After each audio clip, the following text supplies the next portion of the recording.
Então, pessoal, essa é a nossa agenda, né? A gente vai ter uma introdução sobre o Accelerate, a gente vai poder falar um pouco mais sobre o estudo, sobre as práticas de DevOps que ele prega, sobre as métricas, né, que serão importantes para o acompanhamento da nossa evolução. Mais para o final, a gente vai falar um pouquinho sobre Lean, né, apesar de não ser tanto foco, e vamos concluir essa apresentação. Quero que vocês fiquem à vontade, tá? Para levantar a mão, para abrir o microfone aí e tirarem dúvidas. A ideia aqui é que seja bem interativo mesmo. Se alguém levantar a mão aí, você me avisa, tá, Renata? Porque eu não estou conseguindo ver aqui, não. Vou deixar. Bom, então, o que é o Accelerate, né, pessoal? O Accelerate ele é uma pesquisa, né, que demandou mais de 7 anos, que teve a participação de mais de 700 empresas e mais de 30 mil pessoas foram entrevistadas. E o foco dessa pesquisa era entender as melhores práticas que levam a uma maior qualidade e produtividade nas entregas, né, uma maior excelência aí nas entregas de software. E essa pesquisa ela acabou gerando um livro de 2017, que é o que vocês veem aí no slide. Mas esse livro ele é atualizado anualmente, essa pesquisa, né, através de um relatório chamado State of DevOps. Esse relatório, inclusive, ele é publicado pelo Google. E, resumindo, né, o intuito dessa pesquisa é entender essas práticas para que a gente saiba como utilizar a tecnologia para gerar valor ao negócio.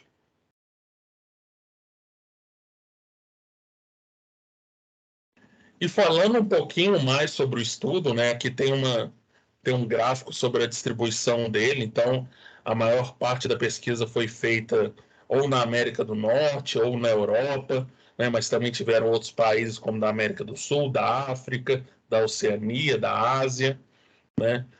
Vocês podem ver que a maior parte das indústrias pesquisadas são empresas de tecnologias, como a Montreal, ou empresas financeiras, né, bancos, né, que também é um ramo aí que a Montreal atende, e são organizações que variam de tamanho, né? Basicamente, pelo menos 50% aí das organizações, né, tem pelo menos mais de 1.000 funcionários. Então, aqui falando um pouquinho sobre isso, que a maior parte dos entrevistados trabalha na indústria de tecnologia, serviços financeiros e outros, sendo que aproximadamente 1 em cada 4 trabalha em empresas muito grandes, com mais de 10 mil funcionários, representando 27% de todas as respostas. Bom, e o que exatamente o Accelerate propõe, né? Ele propõe práticas de Lean DevOps que nos levem a uma maior excelência nas entregas de software, como eu falei anteriormente. Começando aqui com a parte de DevOps, nós temos 4 métricas chaves. Métricas relacionadas ao desenvolvimento, ao deploy e à operação, né? Que é justamente o DevOps aí. Então, a gente tem as métricas, né? As métricas chaves que são lead time, a frequência de deploy, a taxa de mudanças com falha, o tempo de restauração de um serviço, né, e isso vai acabar impactando também na disponibilidade relacionada à operação. É interessante a gente observar, né, que mudanças com falha e lead time afetam a frequência de deploy. A frequência de deploy são os deploys com sucesso, né? Então, se eu tiver uma alta taxa de mudanças com falha, a minha frequência de deploy, essa métrica vai ficar afetada, né? Nos slides eu coloquei as referências, tá, pessoal, que eu usei. Então, quando, quando vocês receberem esse material, vocês vão poder estar estudando melhor isso.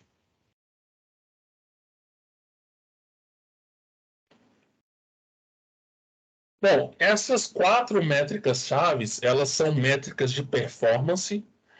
elas servem como um norte para a saúde da engenharia, mas elas não são métricas de liderança e elas não indicam o objetivo de negócio. Elas são classificadas em 4 níveis: no nível baixo, no nível médio, no nível alto e no nível elite, né?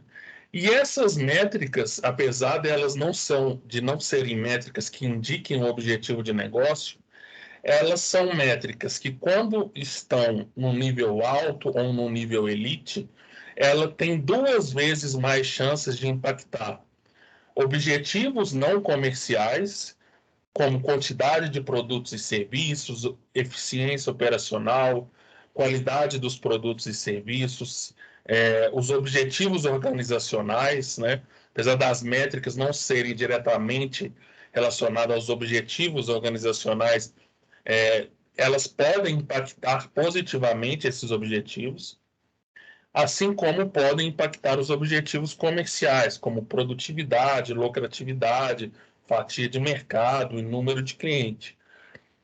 Então, pegando alguns exemplos, se você tiver um menor lead time, você vai ter uma maior produtividade e uma maior lucratividade, porque você vai ter um tempo menor ali de entrega das suas funcionalidades, das suas tarefas, né? Tendo uma menor taxa de falhas, que é outra métrica, a gente vai ter menos retrabalhos e, consequentemente, a gente pode nos dedicar mais a novos produtos, novas funcionalidades e novos serviços, e menos, né, a correção de bugs, a correção dessas falhas, aos débitos técnicos. E aí que eu faço uma pergunta aí para vocês, né? Considerando essas métricas, o lead time, a frequência de deploy, a taxa de mudança de falhas, o tempo de restauração de um serviço, quais práticas vocês acham que a gente pode adotar para melhorar essas métricas-chave?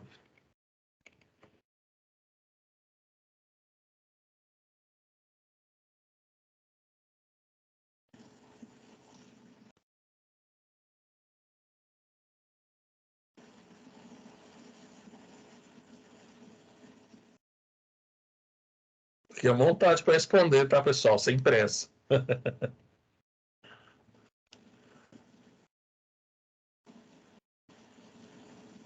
Luiz, Giovanni. Tô deixando a turma aí, tô deixando aí para provocar um desconforto, para a turma responder, mano. Estratégia. Pessoal mais voltado para DevOps aí, não sei se está aí presente. Pessoal de gestão, Thiago Bahia. Bom dia, tudo bem com vocês? Bom dia. Então, pessoal, Thiago. questões aí de práticas, aí eu tenho muito costume de utilizar o lead time, né? E nos projetos aí que a gente faz as medições aí utilizando o Pocket Scrum, né? Que a gente vai fazendo ali a medição de complexidade, né? Eu sempre me senti mais confortável usando lead time e medição de sprints, né? Eu acho que a gente tem um tempo ali mais amigável, assim, para a gente poder passar uma pré-estimativa, assim, para o cliente, sem mesmo antes de fazer uma estimativa, sabe? Que a gente sabe o tempo que a gente vai gastar. Olha, a média de resolução de determinados problemas de complexidade X, a gente tem costume de gastar aí 2 semanas para fazer entrega completa. Então, eu acho que a gente pode...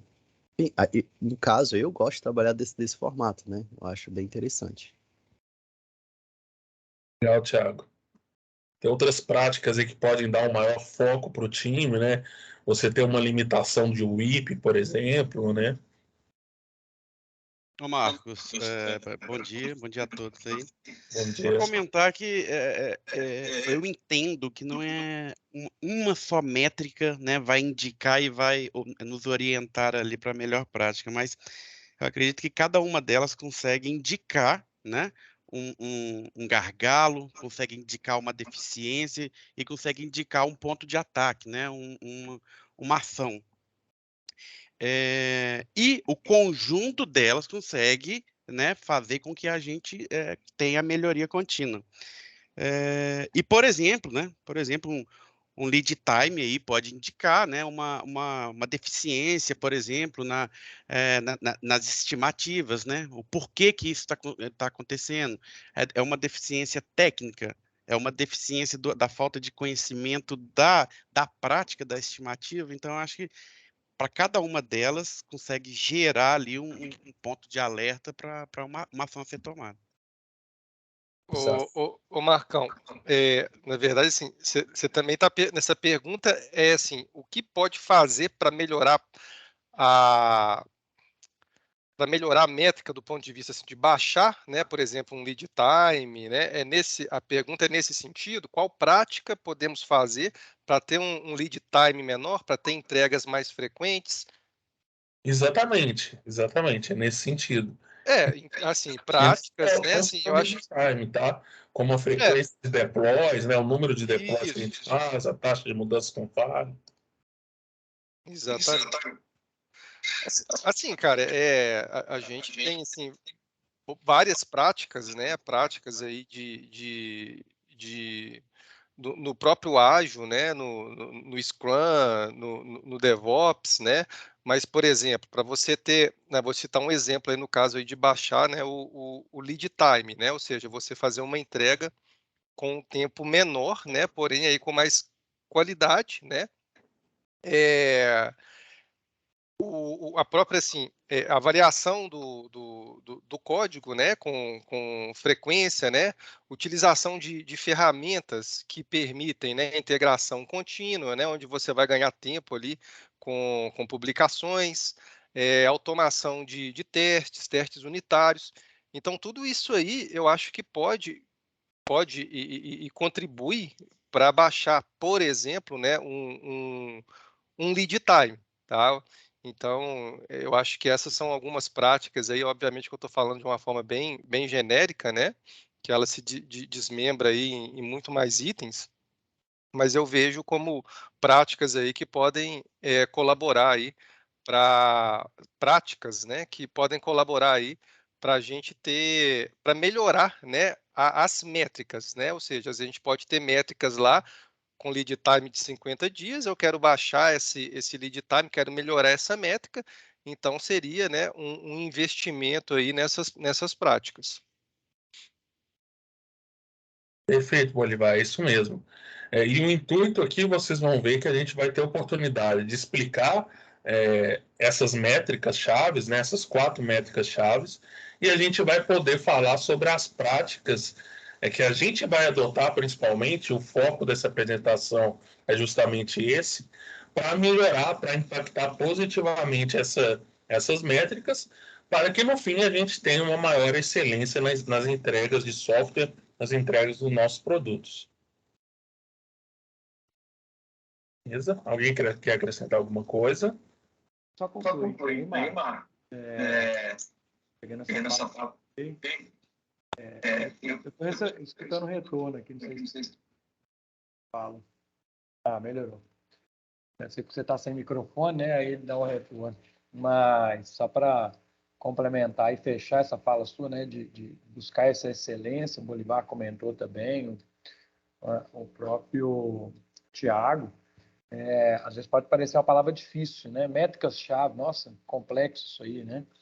Mas a gente pode tentar simplificar essa visão. Claro que aí dentro tem várias coisas, né? Vários indicadores que vão, dentro do time, precisar estar alinhado a um contexto, que é a meta, né?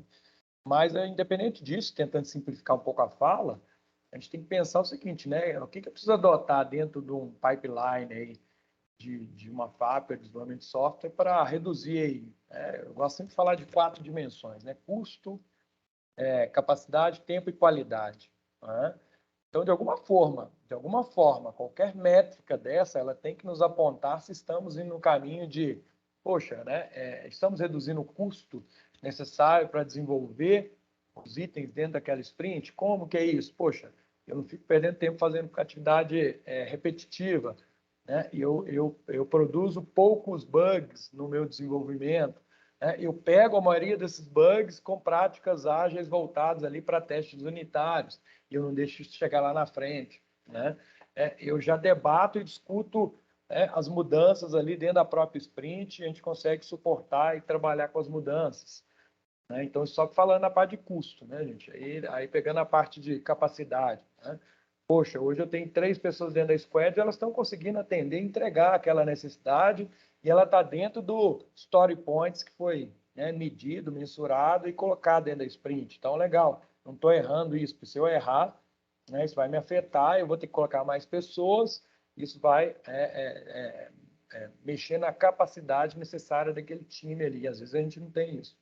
Se a gente pegar o tempo de desenvolvimento, aí tem ligado com lead time, por exemplo, qual que é o tempo de um item que entra no nosso backlog até eu conseguir entregar ele na mão do cliente ali, né, no ambiente de homologação, ambiente de produção, né? Quanto mais tempo eu gastar, né, isso significa que a minha eficiência ela está comprometida dentro daquele squad, né? Então, o que a gente tem que fazer, o que a gente tem que transformar, o que a gente tem que colocar em prática, a nível aí, de pipeline de fábrica para fazer isso acontecer. E a qualidade, por fim, é o que a gente gera lá no final, né? Então, lá no final, todo esse contexto, todas essas variáveis dessa equação, eles foram ponderados, equilibrados, não tem como ser bom em todos ao mesmo tempo, mas esse equilíbrio aí fez o resultado entregue para o cliente ser satisfatório, tá?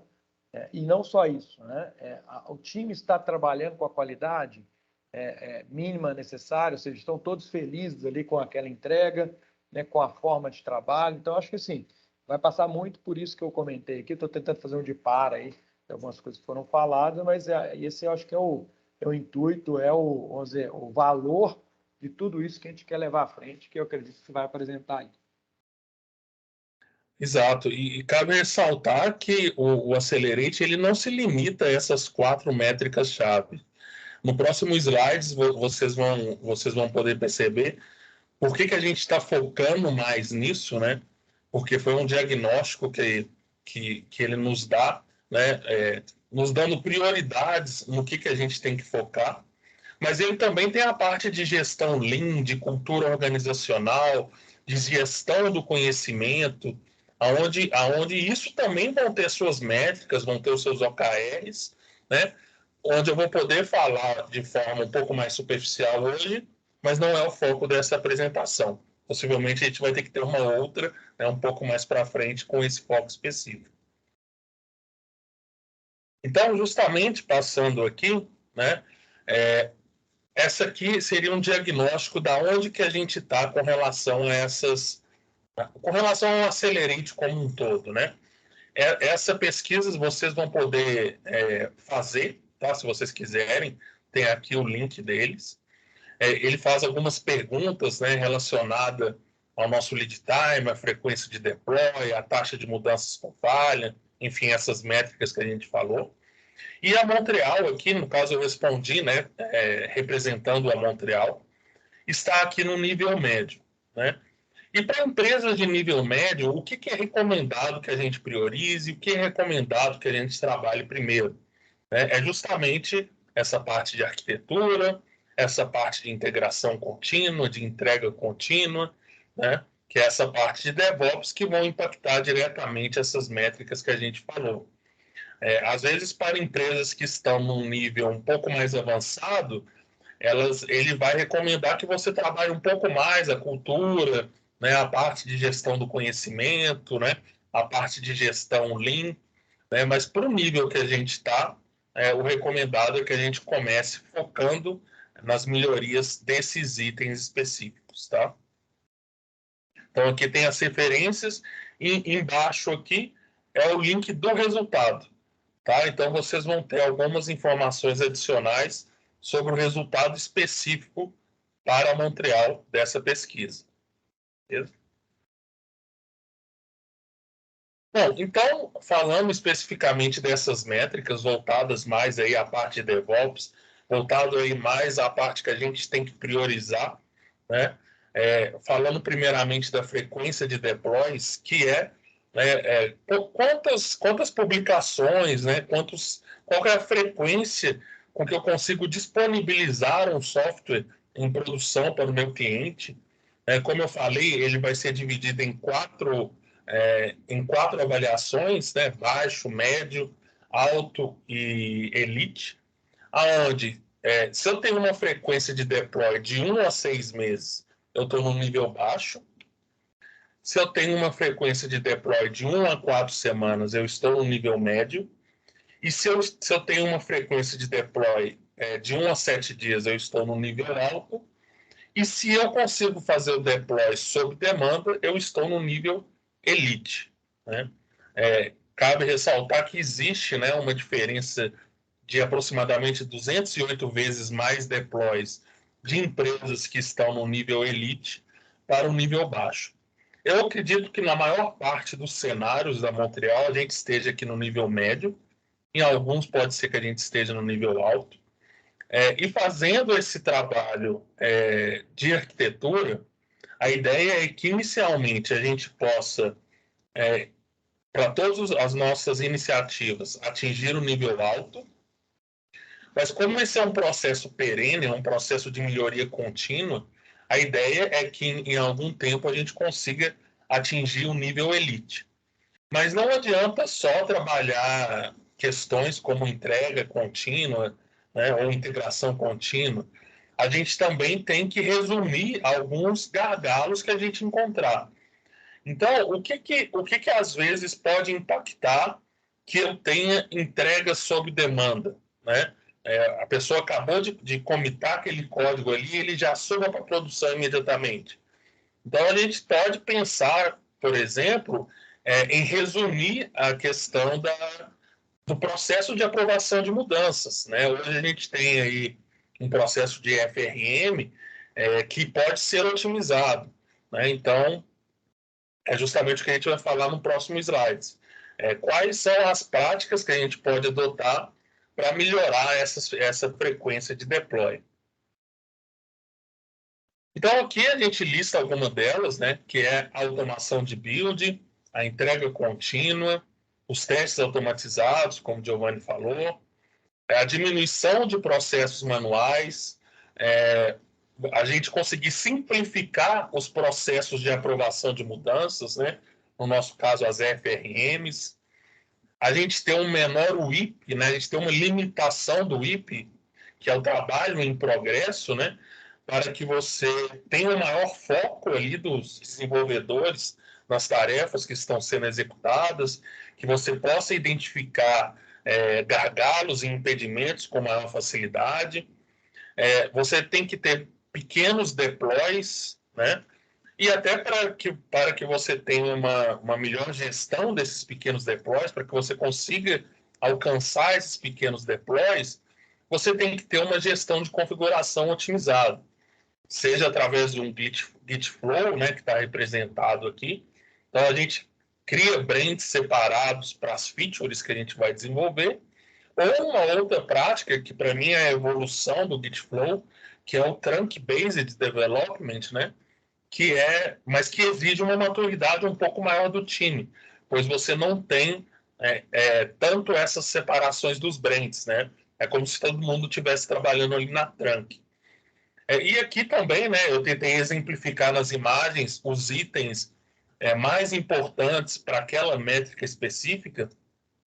Então, a gente tem a parte aqui de builds automatizados, né, onde a gente vai fazer a compilação do código de forma automatizada, a gente vai rodar testes unitários automatizados, a gente vai fazer a análise do código, a gente vai fazer a gestão da configuração, né, para o apontamento ali de APIs, de bancos de dados, a gente vai gerenciar o número de versões, então as versões vão ser automaticamente incrementadas, e a própria geração de pacote. Por que isso é importante? Vamos usando aqui o Git Flow em conjunto com esses pipelines. O desenvolvedor criou a feature aqui, ele desenvolveu lá uma funcionalidade, um cadastro de clientes, por exemplo, em um dia, e ele fez uma solicitação aqui de pull request para a branch development.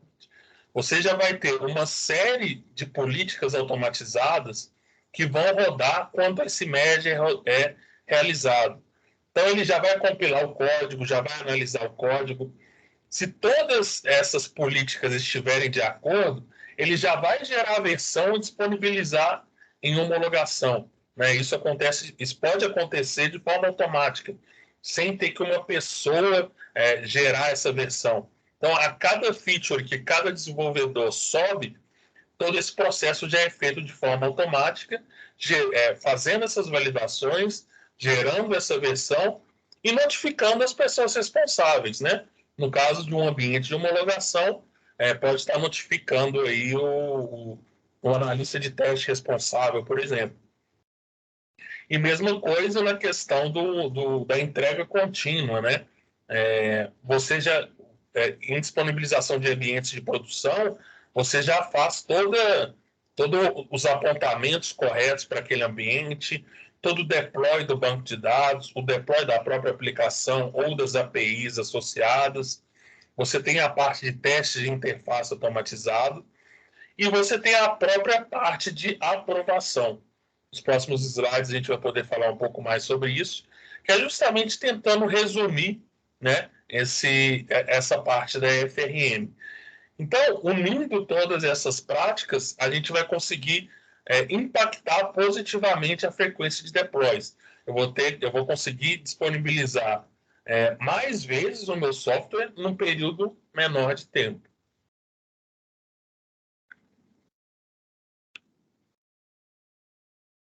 Bom, e aqui a próxima métrica seria o lead time.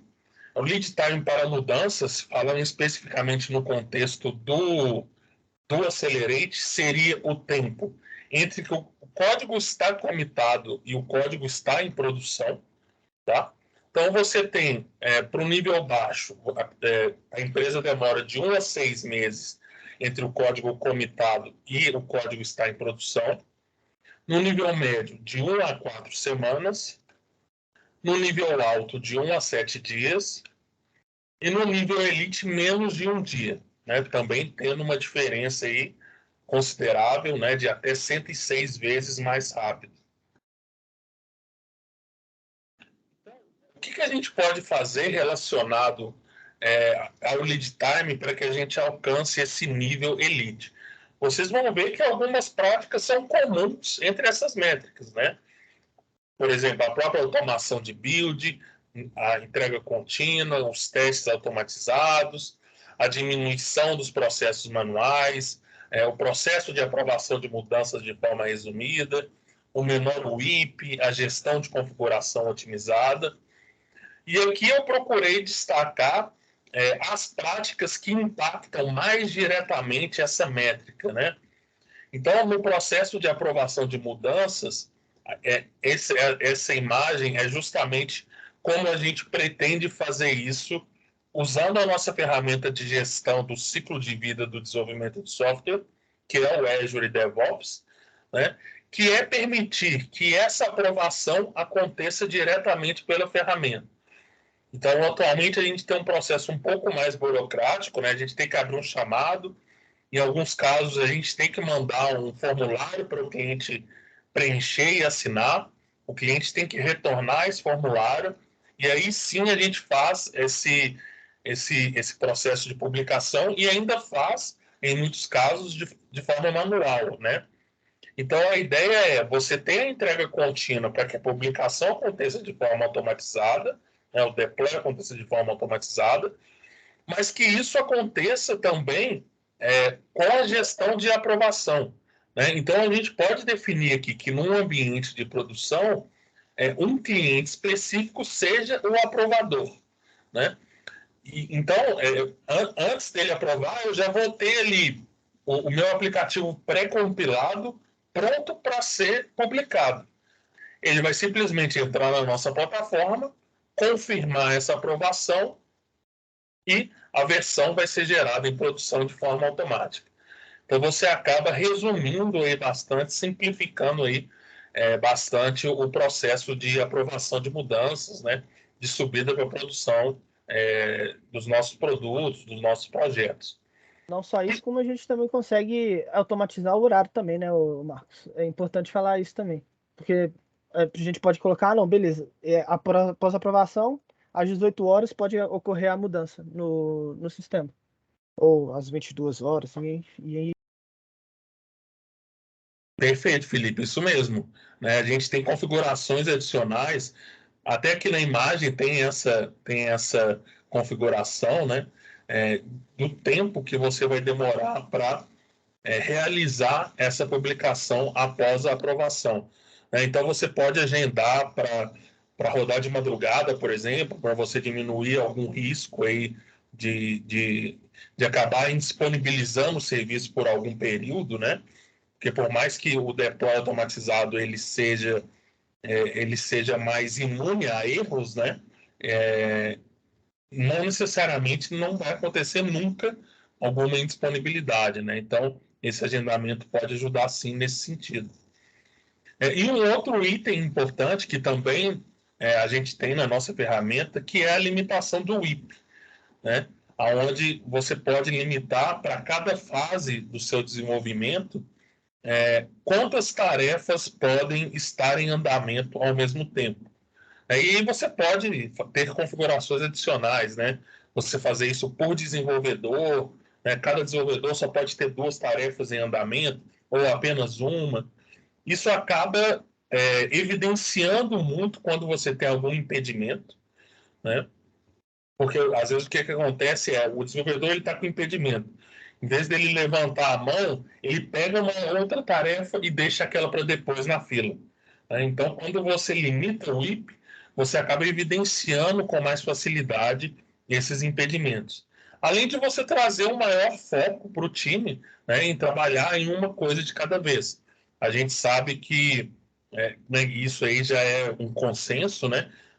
Que é mais produtivo você trabalhar em uma tarefa de cada vez do que você tentar trabalhar em mais de uma coisa ao mesmo tempo. Mais do que consenso, Marco, isso é científico. Verdade, Luiz, bem colocado.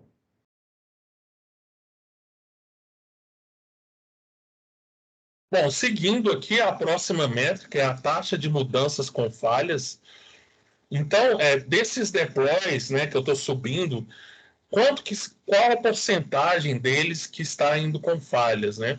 Então, você tem, no nível baixo, entre 46% e 60% de mudanças que eu subi para a produção com falha. No nível médio e no nível alto, menos que 15%. No nível elite, menos que 5% de taxa de mudanças com falha. Uma diferença aí de 7 vezes. Quais práticas a gente pode adotar para ter uma menor taxa de mudanças com falhas, né? A gente pode ter uma arquitetura padronizada, a gente pode ter testes unitários automatizados, a gente pode ter testes integrados e testes de regressão, né, quando a gente for disponibilizar uma versão.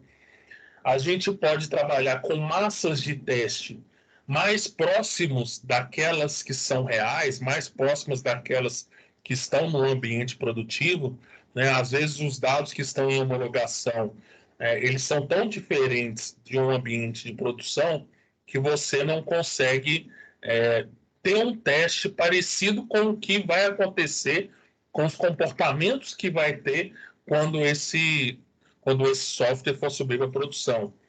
Você pode ter a análise de código automatizada, você pode ter a revisão de código, né, o monitoramento do ambiente e a própria gestão de configuração otimizada, né? Cabe destacar, pessoal, que todas essas práticas elas estão previstas no nosso processo de melhoria e de arquitetura de soluções, que foi a apresentação que a gente fez aí, acho que deve ter umas 2 ou 3 semanas, né? E aqui destacando, né, alguns pontos que a gente acha aí importante e que são feitos na ferramenta, né, no Azure DevOps, que é a análise de código. No caso aqui é o Azure em conjunto com o SonarQube. O SonarQube é uma ferramenta de análise de código e ela é configurável, tá? Então eu posso configurar o que é mais crítico para mim de acordo com o contexto daquele software. Então, por exemplo, no contexto de um software bancário, vulnerabilidades de segurança podem ser mais críticos do que no sistema interno da Montreal. É só um exemplo. Mas, então, é só para vocês identificarem que essa ferramenta é customizada nesse sentido.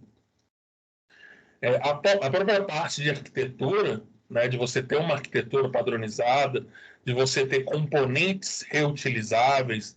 É claro que aqui tem um exemplo específico, né, de um modelo arquitetural, mas a ideia é que a gente tenha arquiteturas padrões para cada contexto específico, né? Então, você vai ter uma arquitetura padrão para .NET, para web, para API, para mobile, né? Você vai ter arquitetura padrão para Java, né? Na mesma coisa, né? Então, para se adaptar a cada cenário. Uma arquitetura padrão para microserviços, e também não só a parte de arquitetura, como também de componentes reutilizáveis, né?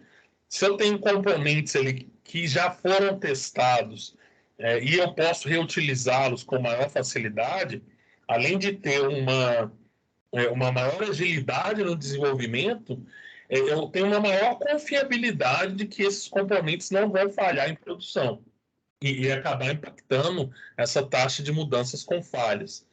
E a própria parte de testes, né, integrados e regressivos, né? Aqui eu coloquei como exemplo os planos de testes que podem ser feitos no Azure DevOps. Aqui está um exemplo manual, né, onde o analista de teste está executando um plano de teste, mas esses planos de testes eles também podem ser automatizados, né? Eu posso criar códigos que vão testar cada um dos cenários que eu estou, cenário de teste que eu estou prevendo. E na hora que eu for subir para a produção, esse código só vai subir para a produção se todos aqueles cenários de teste forem testados, seja de forma manual ou seja de forma automatizada. Claro que o intuito é que a gente tenha um maior nível de automação, até para que outras métricas, como o lead time, a frequência de deploys, não acabem sendo afetadas aí nesse processo. Marcos, eu tive a oportunidade de trabalhar com essa parte de teste integrado e de regressão automatizado. É impressionante o ganho de tempo que você tem em teste e o ganho de qualidade também que você tem em teste quando você automatiza isso aí. Sim, com certeza, Luiz.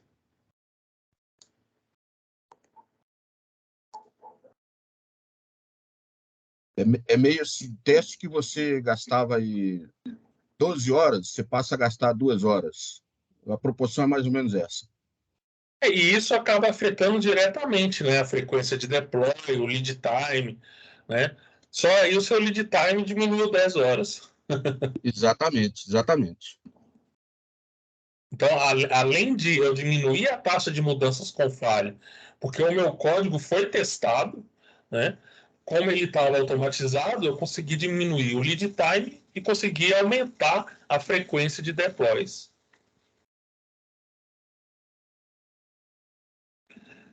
Bom, e no caso, né, a gente falou de mudanças com falhas, eventualmente a gente quer chegar no menor número de mudanças com falhas, né, no nível Elite, que é menos que 5%, mas mesmo no nível Elite podem acontecer essas falhas. E caso elas aconteçam, qual que é o tempo que eu demoro para restaurar um serviço? Então, no nível baixo seria de 1 a 4 semanas, no nível médio menos do que um dia, no nível alto também, e no nível Elite menos do que 1 hora. Tendo aí uma diferença só, né, de 2.604 vezes, né, do Elite para o nível baixo. E quais práticas a gente pode adotar para que o tempo para restauração do serviço seja o menor possível, né?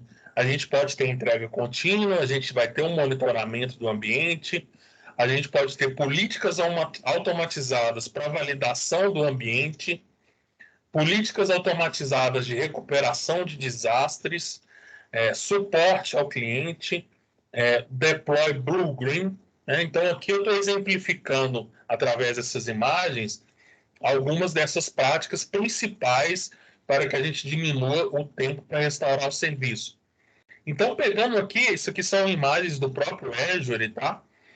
No caso dessa primeira, ela está relacionada à política automatizada para a validação de ambiente.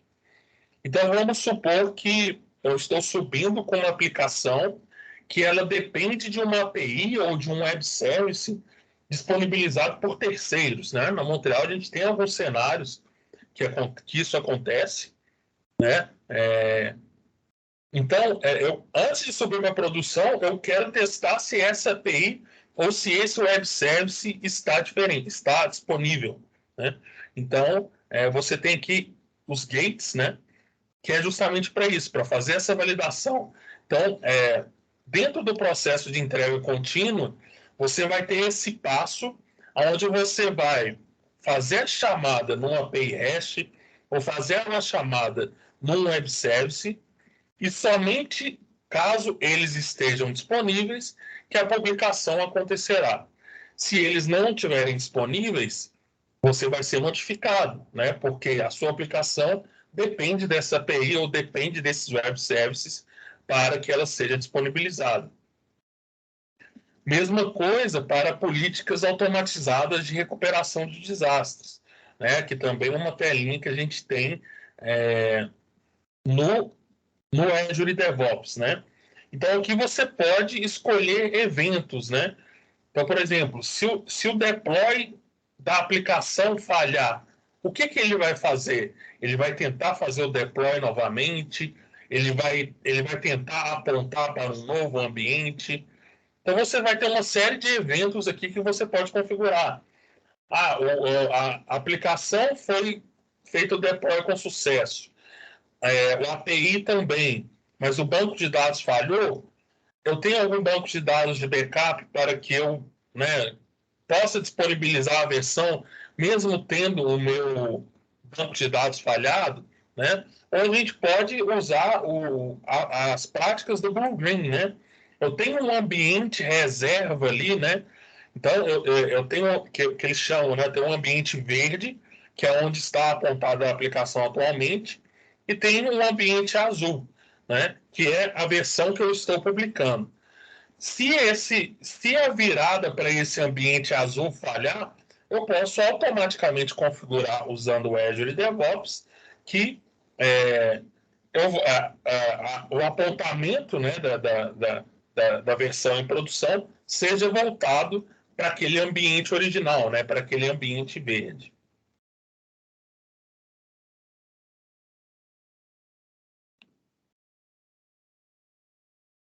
Bom, e dessas métricas chaves, né, 3 delas já existem nativamente no Azure DevOps. Então, a gente não precisa fazer nada para colher essas métricas. Então, a taxa de mudanças de falha, a frequência de deploy, o lead time, né, todas já estão integradas nessa ferramenta. Por quê? São métricas onde eu já tenho todas as informações necessárias para montá-las no próprio Azure DevOps, né? Seja através dos pipelines, né? Seja através do próprio código. Então, eu já tenho as informações ali necessárias. O MTTR, que é o tempo de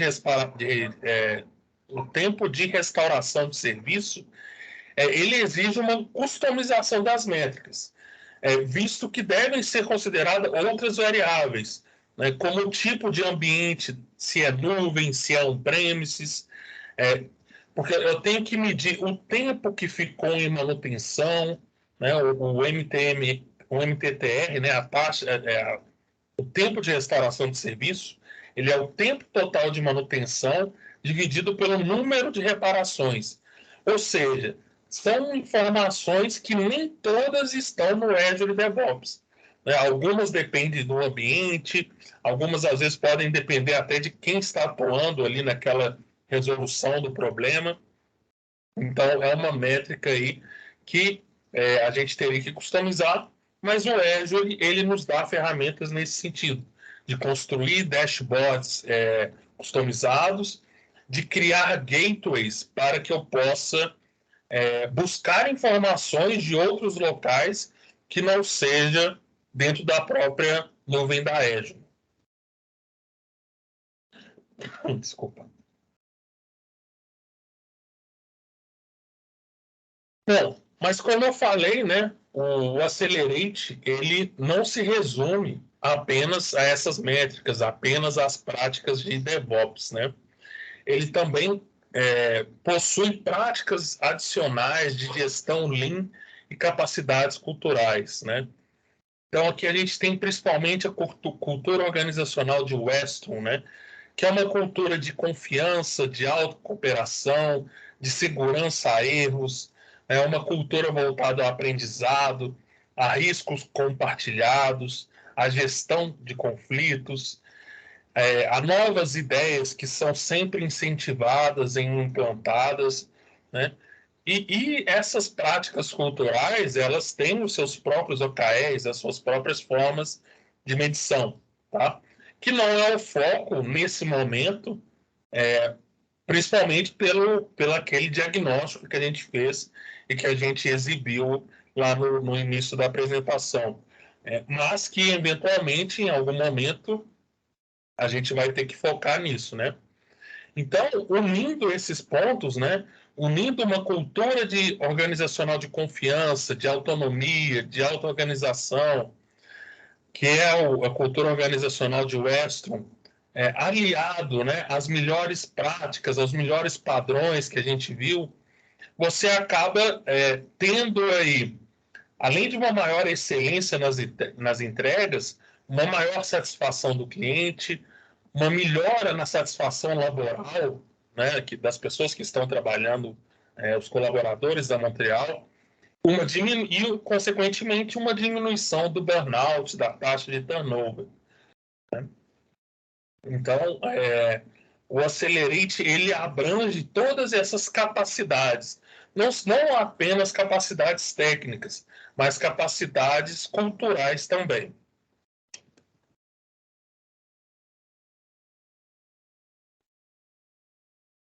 Opa. Bom, então, unindo tudo isso que a gente falou, né, quais benefícios vocês identificaram ao utilizar as práticas e métricas do Accelerate? Né? Implantando essas práticas que a gente viu, colhendo essas métricas, quais serão os ganhos reais que a gente vai ter no final das contas?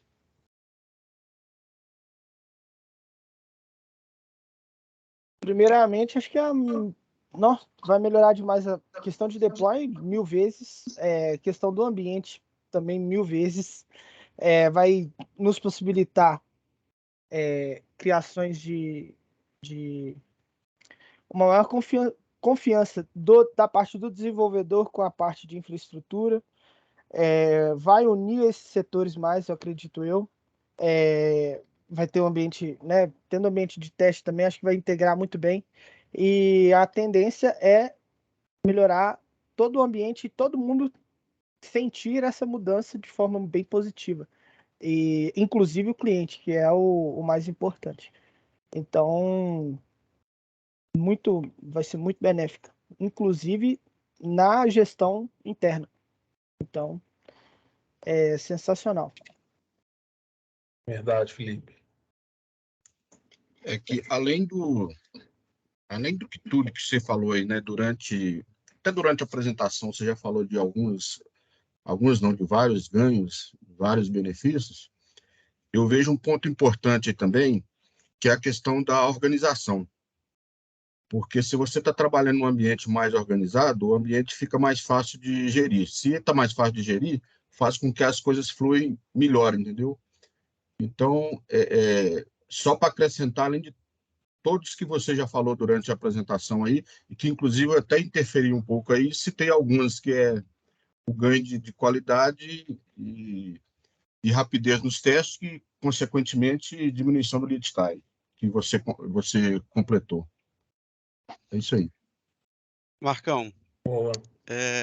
Eu acho que tudo isso daí vai ao que, né, que a gente está em busca, que é ter mais eficiência e ter mais eficácia, né? E isso daí, com certeza, na ponta, gera o retorno de valor lá para quem nos interessa, que é o cliente, né? E a gente não consegue o cliente feliz se a gente aqui dentro não tiver, né? Resumidamente, eu entendo assim. Perfeito, Bahia. Mais alguém?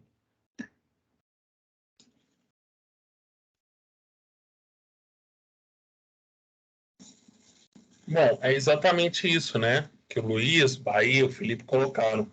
É claro que você vai ter uma melhora ali operacional, né? Uma melhora na performance da engenharia muito grande. Mas essa melhora, ela não fica apenas no nível operacional, né? Ela vai se refletir na entrega de valor ao negócio, né? Ela vai se refletir no menor time to market, né? No menor tempo para que a gente disponibilize os nossos produtos, os nossos softwares em produção. Ela vai acabar diminuindo o ciclo de feedback, né? Além de ter uma cultura de confiança e satisfação laboral, né? Então, eu tenho um ambiente padronizado, onde eu consiga automatizar os meus deploys, eu tenho um lead time com menor tempo, eu tenho uma automação nas validações, né? Você acaba tendo aí uma maior confiança, não só do cliente, né? Que vai se refletir, claro, na satisfação do cliente, mas também na satisfação dos colaboradores da própria Montreal, né? Então, esse triângulo aqui tenta representar isso, né? Onde a gente tem na base aqui uma cultura colaborativa, e a gente vai ter cultura colaborativa, as práticas de gestão Lean, né?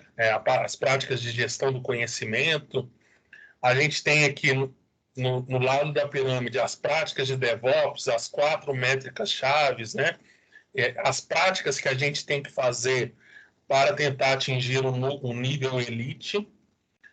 Do outro lado, a gente tem a plataforma de ALM, que vai permitir que a gente faça toda a gestão do ciclo de vida do desenvolvimento de software de forma integrada e que a gente consiga extrair as métricas, seja os OKRs relacionados à parte de gestão, seja as métricas chaves que a gente viu relacionadas ao DevOps, e a união disso vai permitir justamente que a gente entregue maior valor ao negócio, que a gente diminua o time to market. E aqui, né, eu acho que a gente conseguiu ver um pedacinho do Accelerate, né? Mas ele não se resume a só isso que a gente viu, né? Aqui, esse diagrama mostra tudo o que envolve e todas as suas influências, né? Então, você tem aqui em cima a parte mais cultural, né, de confiança, de dar voz, de autonomia, de você ter ciclos de feedbacks, né, retrospectivas.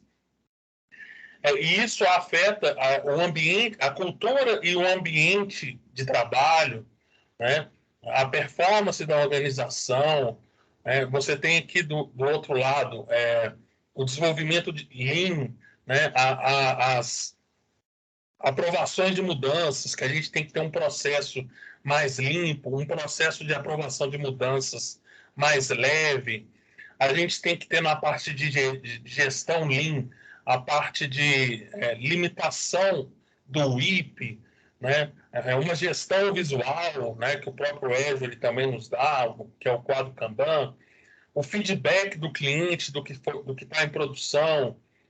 Você tem que ter uma liderança transformacional, onde você tem ali visão, comunicação inspiradora, uma liderança que suporta, que acompanha o time, né?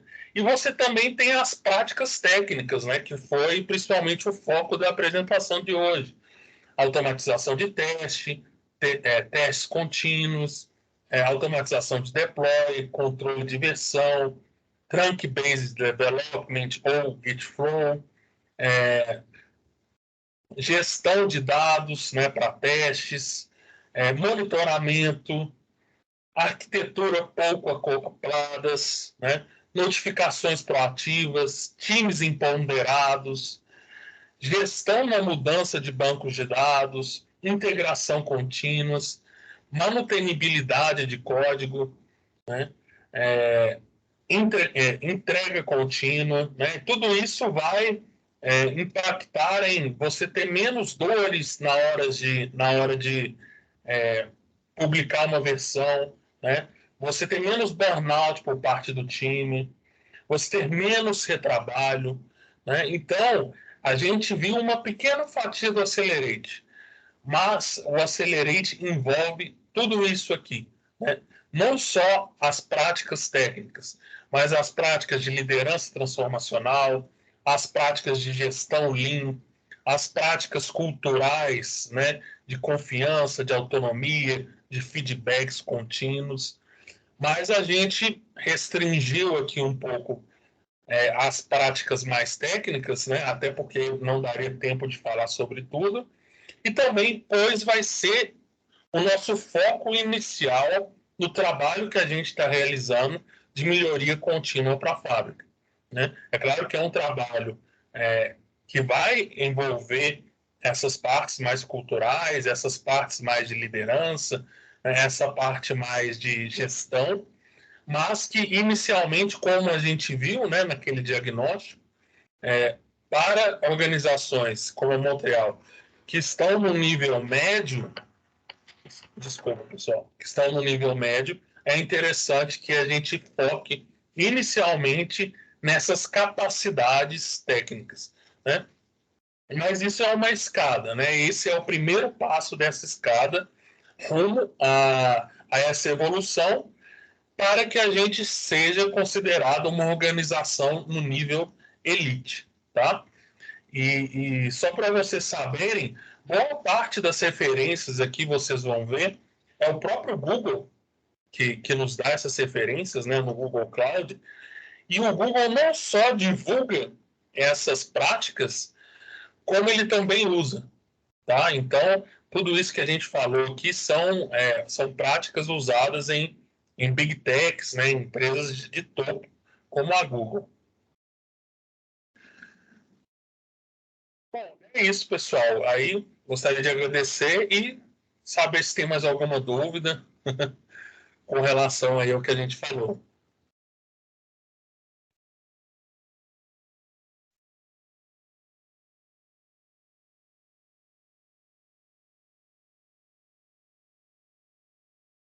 Opa. Ô, Marcão, show de bola aí, cara. Não, só agradecer mesmo aí, o Thiago. Acho que foi bem explanado aí e foi parabéns aí pela apresentação aí, cara. Olivar, obrigado. Eu ia dizer a mesma coisa. Agradecer você aí, te parabenizar. Ô, Marcos, eu voltei aqui no final, né, acabei a reunião comercial lá, mas assim, do pouco que eu vi ali, a gente, né, eu já te acompanhei lá atrás nessa jornada aí, com certeza, né, já tinha visto muita coisa que você ia trazer aqui hoje. Com certeza aqui, o diferencial foi essa possibilidade de socialização, de colaboração, o pessoal poder, né, ter a abertura aí de participar, de sugerir, de questionar, criticar construtivamente, sempre, claro, né? Também entender um pouco de alguns conceitos, né, que às vezes não são tão claros para todos aí. Então, eu acho que isso aí é só a ponta do iceberg, né, o Marcos? Essa apresentação, como você diz, virão outras, virão hands-on aí. Eu estou batendo muito na tecla lá, o Bolivar sabe disso aí nas salas, né? Daqui a pouco a gente pode montar um hackathon também disso aí, né? Chamar aí quem quer participar, vamos aprender na prática aqui, vamos botar isso para rodar, né? Tá aí o Daniel, né, que está com a turma, né, de formação aí também, né, no programa Capacitação 2.0. Nós vamos usar muito, né, do produto disso aqui que está sendo gerado lá dentro, né, junto a essas pessoas ali que estão conosco. Acho que só tem isso, né? Só elogiar a iniciativa, não é fácil chegar aí, pegar, apresentar, querer fazer acontecer, né? Mas, obviamente, qualquer um que está aqui nessa sala, né, tem essa oportunidade. Acho que isso é um diferencial da Montreal, né, Bolivar? Acho que dá essa abertura, né, de querer fazer, ver alguma coisa que não está funcionando, vamos discutir, vamos colocar ali uma mudança, e eu acho que é muito nesse sentido, né? A gente quer transformar aí a Montreal, sua fábrica de software, e os resultados aí para o mercado. Acho que esse objetivo ele vai nortear tudo que a gente, né, estamos fazendo, que faremos aí, e acho que todos são convidados a participar, né? E só complementando, o Giovanni, acho que algumas, né, várias pessoas aí sabem, né, estão acompanhando, mas talvez outras não. Toda essa apresentação, né, do Marcão é algo que a gente está trabalhando, né, que o Marcos está trabalhando aí, tem um time, né, para colocar em prática, né? Então, assim, a Montreal ela vai colocar em prática, tá? Tudo isso que foi falado, né? E a gente quer sim amadurecer, quer receber, né, aí o feedback de todos os participantes, né, de todos os profissionais da Montreal, para a gente se tornar, sim, né, uma referência, né, nessas boas práticas que hoje, né, como o Marcos falou, né, a gente tem grandes empresas aí como referência, né, que não só divulgam, como também praticam, né? Então a gente quer trazer isso para dentro da Montreal, já iniciou esse trabalho e assim, né, acho que tá a galera aí bem animada, né, com isso. E vamos que vamos, né? Vamos, né? Você colocou outras aí, né? Outros objetivos aí que a gente busca também, né? E tem interesse em implantar na Montreal. E nós vamos, com certeza vão surgir outros meets aí, né? À medida que a gente vai implantando, né? Praticando isso junto a Montreal, nós vamos trazer tudo isso aí para vocês também, tá? Nós vamos divulgar para todos, né, e abrir para que todos possam participar e contribuir também. Tá bom? Legal, Bolivar. Só terminando aqui, de passar a palavra aí, que o Daniel, o Luiz está com a mão levantada, né? Parabéns, Marcos, pela apresentação, pelo evento, pela iniciativa, né? E eu acho que estendendo um pouco a sua fala, né, Bolivar? Às vezes pode ter pessoas aqui que não estão alocadas diretamente dentro da Montreal, mas estão em algum cliente, alguma coisa assim.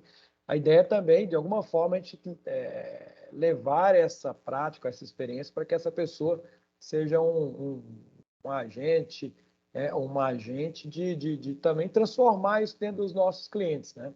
A gente sabe que cada cliente, às vezes, tem seu processo ali de desenvolvimento, de fábrica, mas aqui acho que essa mentalidade ágil, né, e suas práticas, elas podem transcender aí também a fronteira, nos apoiando em nós, a gente sendo aí também um trampolim para que isso passe para os nossos clientes, parceiros. Né? É isso. Vai lá, pessoal.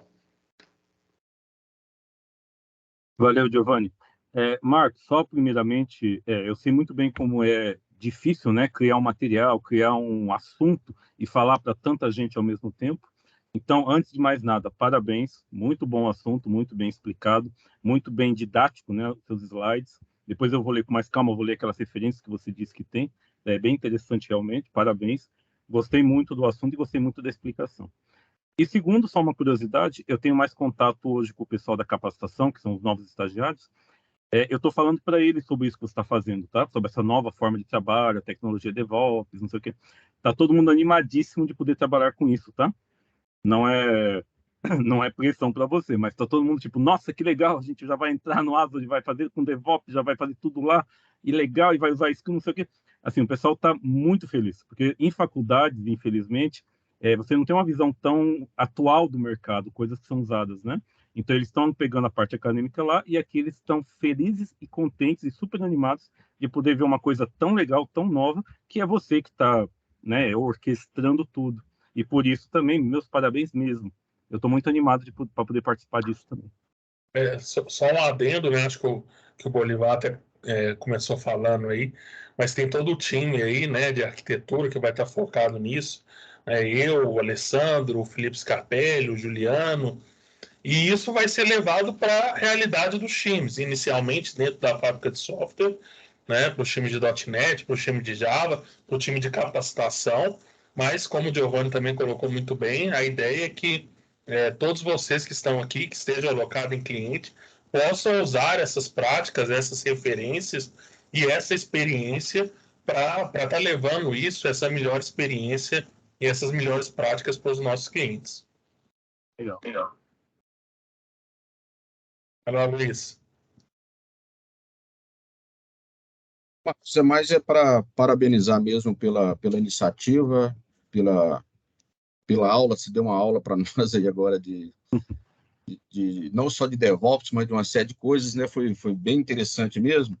E fazer uma pergunta se você já tem um planejamento, né, de início, um plano já para iniciar as atividades de implementação disso aí? Sim, a gente fez um roadmap, acho que você não devia ter voltado ainda. Deve ter umas 2 ou 3 semanas que a gente apresentou esse roadmap, mas só para dar essa visibilidade. Hoje à tarde a gente vai ter a reunião de kickoff desse projeto de arquitetura e na segunda-feira a primeira planning. Show de bola. Muito bom. Mas parabéns para vocês todos que estão participando diretamente disso aí. E o pessoal que teve uma participação mais efetiva também. Foi show de bola demais, Smith, viu? Não, muito bom. Obrigado, Luiz. Bom, então, Renata, quer falar alguma coisa? Pessoal, antes da finalização, eu também preciso te agradecer, né? Até para mim, que me considero como uma leiga no assunto, assim, foi uma apresentação muito excelente, né? E alcançou até a mim mesmo. Também agradecer também a presença de todos vocês que estão aqui, viu, pessoal? Muito importante mesmo. Tenho certeza que é uma implementação, né, uma inovação que vai impactar não somente o pessoal da área de TI, mas também de todas as outras áreas da Montreal, tá? Então, vocês estão de parabéns a todos os envolvidos, ao Marcos pela excelente explicação. Obrigada mesmo pela presença de todos vocês. Um abraço.